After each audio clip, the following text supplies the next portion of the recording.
గణపతియే నమః. ఓం గుం గురుభ్యో నమః.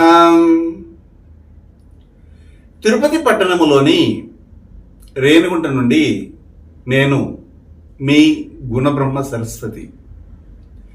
ఈ వీడియో ద్వారా ఆధ్యాత్మిక విషయాల గురించి మనం భక్తి ఛానల్లో చర్చిస్తూ వస్తున్నాము.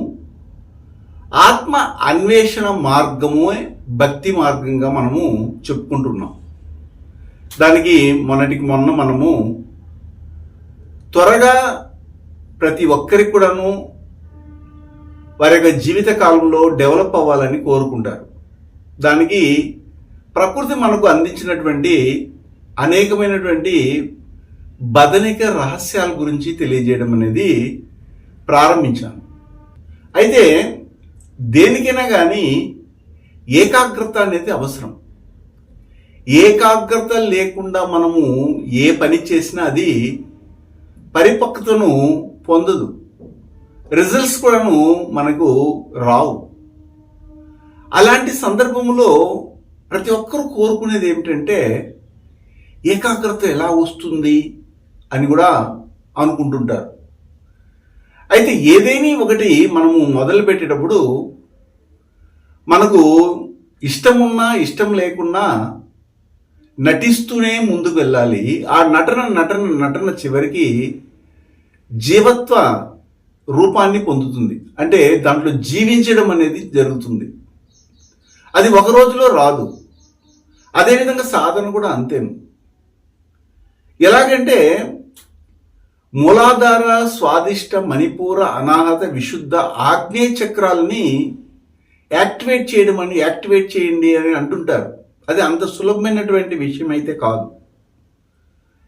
చాలా ఓపికగా నిమగ్నతతో ముందుకెళ్ళాలి. అలా వెళ్ళేటప్పుడు మనం ఏం చేయాలంటే ఏదైనా ఒక బీజాక్షరాన్ని తీసుకోవాలి. ఆ బీజాక్షరాన్ని బాగా పఠనం చేయాలి.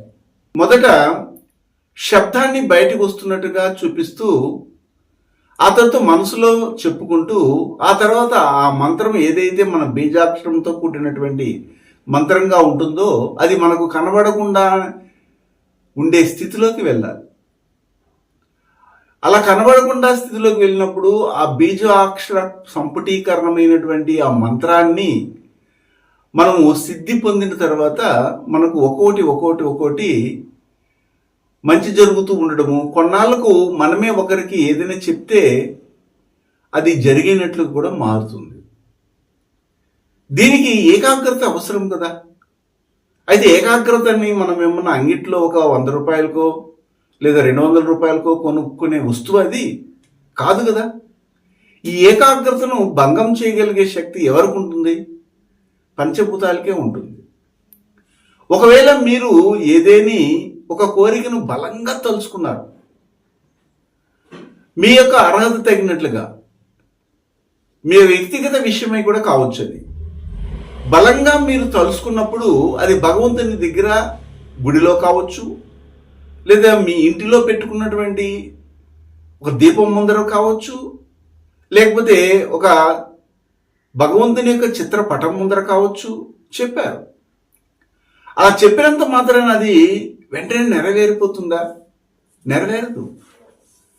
అదేం చేస్తుందంటే నేచర్కి అందిస్తుంది, ప్రకృతికి అందిస్తుంది. అది ఫలానా వ్యక్తి, వాళ్ళ స్త్రీలు కావచ్చు లేదా పురుషులు కావచ్చు, ఇలాంటి సంకల్పాన్ని పెట్టారు. ఈ సంకల్పము నేను కానీ నెరవేర్చగలిగితే ఇది ప్రకృతికి ఏమైనా కానీ ఇబ్బంది కలిగిస్తుందా లేదా ప్రకృతికి ఇది సహకరిస్తుందా అనేది ఒక మెసేజ్ అనేది భగవంతుడు దగ్గర నుండి ప్రకృతికి వెళ్తుంది. ప్రకృతికి అధిపతిగా ఎవరిని పెట్టారు పూర్వీకులు అంటే ఇంద్రదేవుణ్ణి పెట్టారు. అందుకనే పూర్వం శ్రీకృష్ణుని కంటే మునుపే అందరూ కూడా ఏం చేశారంటే ప్రతి సంవత్సరానికి ఒకసారి ఇంద్రదేవుణ్ణి పూజించేవాళ్ళు. పొలాల గట్టల దగ్గర లేదా వాళ్ళ యొక్క పరిసరాల్లో.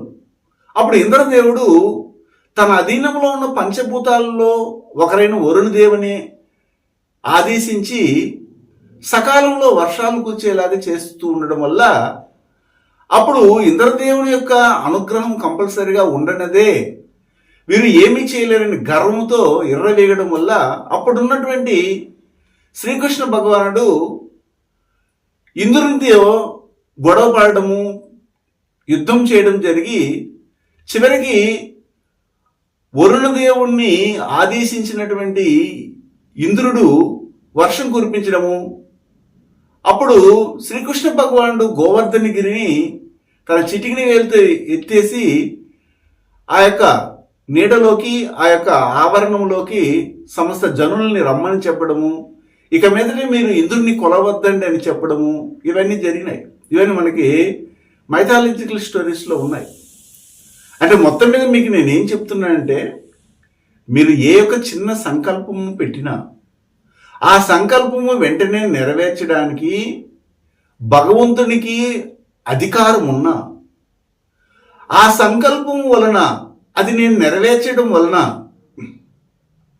ఈ యావత్తు ప్రపంచంలో ఉన్నటువంటి ప్రకృతికి ఏమైనా డ్యామేజ్ అవుతుందా అన్నటువంటి ఉద్దేశంతో ప్రకృతికి పంపడము, ఆ ప్రకృతికి అధినేత అయినటువంటి పంచభూతాలకి అధిపతి అయినటువంటి ఇంద్రదేవునికి వెళ్ళడము, ఇంద్రుడు తనకున్నటువంటి శక్తులతో ఎవరైతే ఆ సంకల్పాన్ని, కోరికని భగవంతుని మొదలు పెట్టారో ఆ సంకల్పము నెరవేర్చడానికి ఇతనికి ఎంత దీక్షత ఉందని పరిశీలించడము, ఇతను సాధనాపరుడైనా అతను కోరిన కోరికకు లేదా ఆమె కోరిన కోరికకు తగినటువంటి అర్హత వీరికి ఉందా, ఇస్తే దాన్ని వీరు సాధించుకుని ముందుకెళ్ళి ఇంకా దాన్ని యూజ్ చేసుకుంటారా లేదా అన్న విషయాల్ని ఈ ఇంద్రదేవుడు పరిశీలించి పరీక్షలు పెట్టడము, ఆ పరీక్షలో నెగ్గిన వారికి మాత్రమే ఆ యొక్క సంకల్పం నెరవేరడం అనేది జరుగుతుంది. దీన్ని ఒక ప్రాసెస్లో జరుగుతుంది.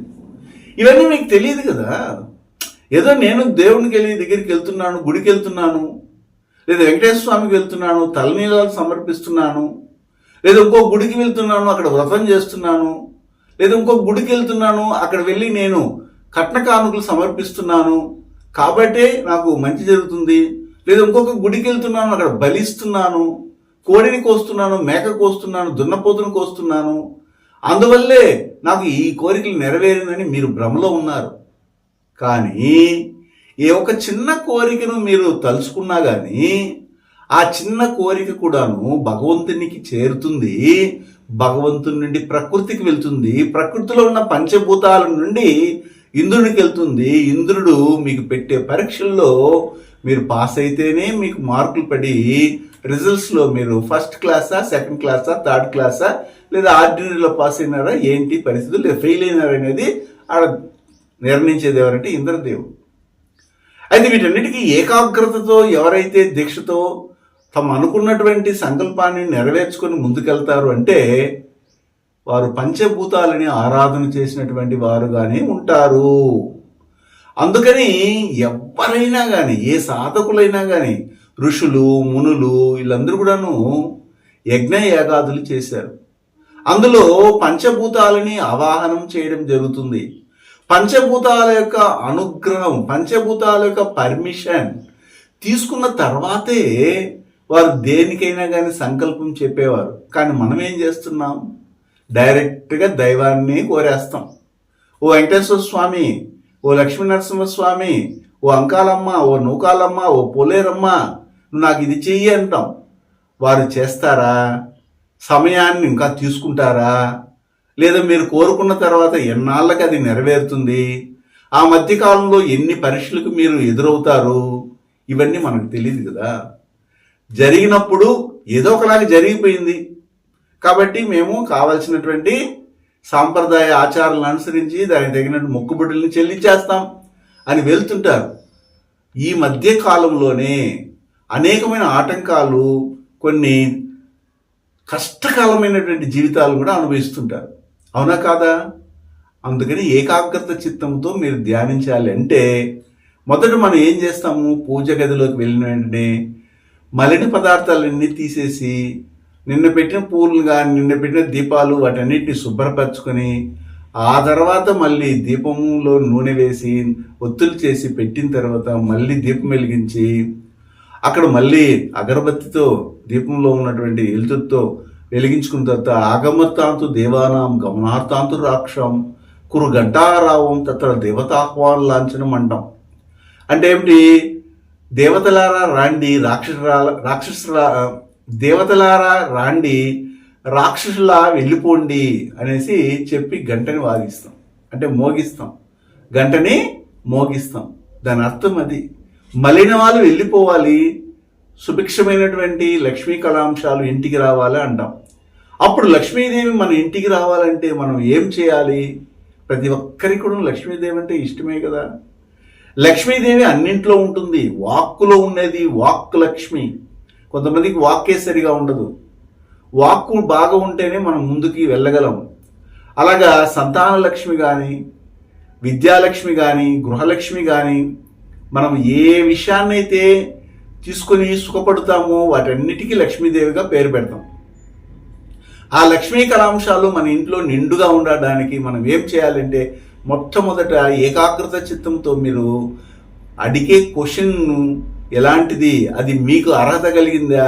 మీరు పనే చేయరు కానీ నేను ఇల్లు కట్టాలి, నాకు స్థలం కావాలి అంటారు. బాగా కష్టపడాలి, డబ్బు చేకూర్చుకోవాలి, స్థలం కొనాలి, స్థలం కొన్న తర్వాత మళ్ళీ ఏం చేయాలి? మనకు ఇల్లు కట్టుకునే యోగాన్ని ఇవ్వాలి. కానీ మన దగ్గరికి వచ్చిన వాళ్ళు ఏం చేస్తారు? జ్యోతిష్యం జాతకంకి తెచ్చిన వాళ్ళు, జ్యోతిష్ దగ్గరికి తెచ్చిన వాళ్ళు ఏమండి మా యొక్క జాతకంలో ఇల్లు కడతామని ఉందా అని అడుగుతారు. అలాంటి కర్మాంతరమే ఉండదు. అయితే మీరు కష్టపడి సంపాదించుకున్న ధనముతో ఎక్కడ కడితే మీ ఇల్లు బాగా డెవలప్ అవుతుంది? మీరు కొండ మీద కడతారా, సముద్రం ఒడ్డున కడతారా, లేదా ఇంజనీర్ పని చేసే వాడిని పక్కన ఇంట్లో కడతారా, లేకపోతే డాక్టర్ ఇల్లు పక్కన ఉంటుందా, లేకపోతే ఇంకొక లాయర్ పక్కన ఉంటే బాగుంటుందా, టీచర్ పక్కన బాగుంటుందా, లేదా రైల్వే స్టేషన్ పక్కన ఉంటే బాగుంటుందా, పోలీసు వాడి పక్కన ఉంటే బాగుంటారు? ఇలాగ ఉంటాయి. దాన్ని బట్టి ఇక్కడ పలానా ప్లేస్లు మీరు కట్టుకోండి ఇల్లు అని మనం చెప్తాం. ఇది కరెక్టా? జాతకాన్ని ఇలా ఇచ్చేసిన వెంటనే మాకు ఇల్లు కట్టుకునే యోగం ఉందా అంటే, నువ్వేం చేసావని నీకు ఇల్లు కట్టాలని యోగం ఉందా అని అడుగుతున్నారు. అలాంటి యోగాలు ఏమి ఉండవు. మీరు ఎక్కడ కట్టుకోగలిగితే బాగుంటుంది, మీకు డబ్బు చేతిలో ఉంది, లోన్ పెట్టుకున్నారు సగము, మీరు కట్టుకోవాలనుకుంటే పలానా చోట కట్టుకోండి, మీరు బాగుపడతారని ఉంటుంది. అంతేగాని మేము ఇల్లు కడతామా, కారు కొంటామా, మాకు పెళ్ళి అవుతుందా, మేము ఇతర దేశాలకు వెళ్తామా, మేము కొండ మీదకి నడిచిపోతామా అంటే, మీరు నడిచి వెళ్తేనే కొండ మీదకి నడిచిపోగలరు, లేకపోతే మీరు పోలేరు కదా. ఇలాంటి క్వశ్చన్స్ అన్ని అడుగుతుంటారు. అంటే ఏ విషయాన్నైనా కానీ ఏకాగ్రత చిత్తముతో మనం భగవంతుని అడగాలి. అలా అడిగినప్పుడు కూడాను దాంట్లో మీ ప్రయత్నం కూడా ఉండాలి. ఇలాంటి విషయాలన్నీ కూడా మనం ఆధ్యాత్మిక విషయాలుగా చెప్తూ ఆత్మాన్వేషణ మార్గంగా భక్తిని రంగరించి పోస్తాం. అంటే భక్తి లేనటువంటి మార్గము ఎట్టి పరిస్థితుల్లో భగవంతుని చేరదు.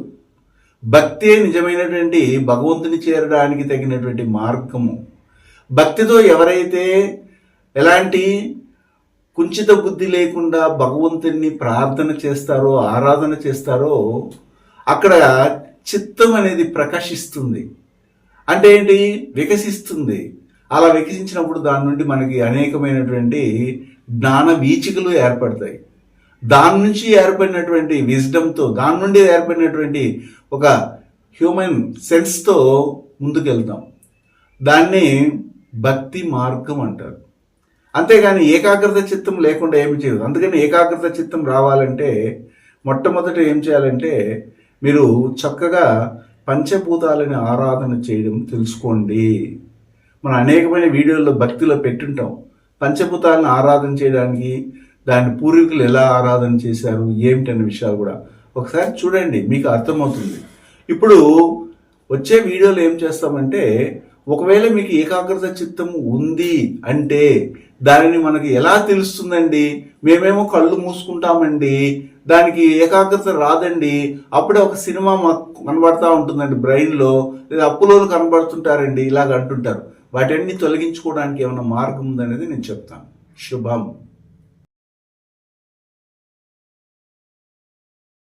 హిమాలయాలలోని యతీంద్రులు అవధూతలచే మహామంత్రోపదేశం పొంది వారి గురు పరంపరలో దైవజ్ఞ శ్రీ గుణబ్రహ్మ సరస్వతి గారు అధర్వణ వేద దక్షిణాచార పద్ధతి ద్వారా పూర్వం వశిష్ఠ వాల్మీకాది ఋషులు చేసిన విధంగా విలువ కట్టలేని అమూల్యమైన 24 హోమాలను ఏకకాలంలో ఒకే హోమగుండంలో గత 24 సంవత్సరాలుగా లోక కళ్యాణం కొరకు కర్మ విమోచన హోమక్రియను చేస్తూ నమ్మి వచ్చిన నిజమైన భక్తులకు శ్రీ జగన్మాత కృపతో మంచి చేస్తున్నారు. కర్మ విమోచన పొందాలనే ఆసక్తి ఉన్నవారు ముందుగానే గోత్రనామాలను నమోదు చేసుకోగలరు.